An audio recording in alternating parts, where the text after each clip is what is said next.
Excise tax గురించి last week Jaganmohan Reddy గారు కూడా మాట్లాడారు, నిన్న బొగ్గన గారు కూడా మాట్లాడినారు. 2023లో ఎక్సైజ్ మీద మీరు సంపాదించింది 4,900 కోట్లు, 23లో 5,000 కోట్లు, 25 జూలైలో 5,681 కోట్లు, 5,600 దాదాపు 800 కోట్ల రూపాయల ఆదాయం ఎక్సైజ్ మీద అదనంగా మాకు వచ్చింది. ఎందుకు వచ్చింది? తాగే వాళ్ళే ఎక్కువేం కాల, వాళ్ళే ఉన్నారు అంతే. షాప్లో చేయగానే తాగే వాళ్ళే ఎక్కువ కాలే కదా. ఎందుకు వచ్చింది? మేము రేట్లు ఏమో తగ్గించేసాం, మీరు ఒక్కొక్క దాని మీద 200 నుంచి 300% ఎక్కువ వేశారు. మేము 99 రూపాయలు పెడుతున్నాం ఒక్కొక్క బాటిల్కి, అయినా కూడా మాకు ఎక్కువ ఆదాయం వస్తుంది.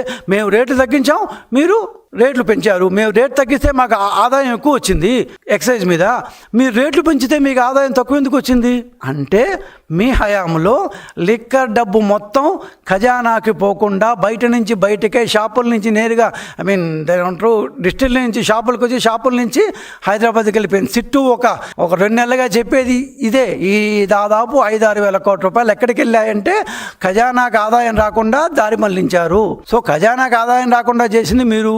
మేము అన్ని ఆదాయం వస్తాం కాబట్టి లిక్కర్లో కూడా దాదాపు 5,680 కోట్లు, 700 కోట్లు 3 నెలల్లో 3-4 నెలలు 700 కోట్ల రూపాయలు ఎక్స్ట్రా వచ్చింది మీరు సంపాదించిన దానికంటే. రేట్లు తగ్గించిన తర్వాత, రేట్లు తగ్గిస్తే ఆదాయం ఎందుకు పెరుగుతుంది? గవర్నమెంట్ డబ్బు గవర్నమెంట్కి వస్తే ఏమీ కాదు.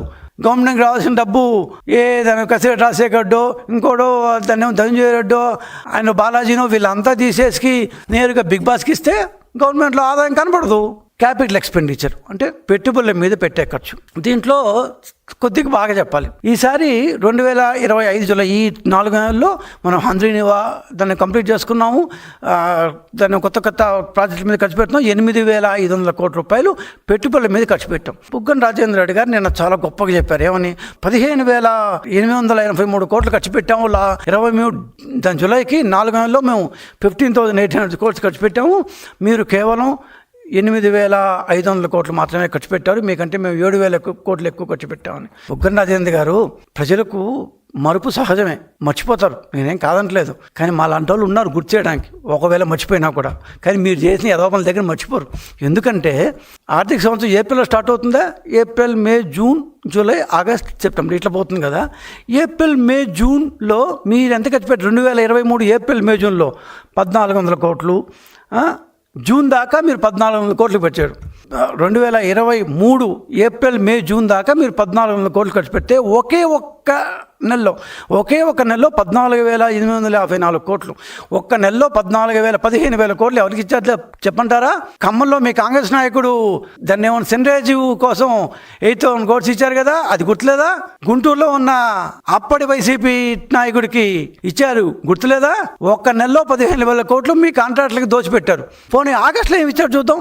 ఆగస్టులో ఎంత ఇచ్చారు? 900 కోట్లు ఇచ్చారు. సెప్టెంబర్లో ఎంత ఇచ్చారు? పోనీ 1,300 కోట్లు ఇచ్చారు. అంటే ఒక్క నెలలో మీ కాంట్రాక్టులకు దోచిపెట్టడానికి మాత్రమే మీరు దొంగ క్యాపిటల్ ఎక్స్పెండిచర్ పెట్టినారు. ఏ ప్రాజెక్టు కట్టలేదు, ఏమీ చేయలేదు. మీరు మీ యొక్క కాంట్రాక్టులకి దోచిపెట్టిన డబ్బది ఒక్క నెలలో. మేము అట్లా కాదు, కావాలంటే చూసుకొని ఏప్రిల్, మే, జూన్ ప్రతి నెల కరెక్ట్గా వస్తూనే ఉంటుంది, ప్రాజెక్టులు కనిపిస్తాయి. మీరు కట్టిన ఒక్క ప్రాజెక్టు చూపిండి. 15,000 కోట్ల రూపాయలకి మేము ఖర్చు పెట్టిన ప్రాజెక్టు ఒక్కటి చూపిండి. దొంగ ప్రాజెక్టులు, దొంగ డబ్బులు.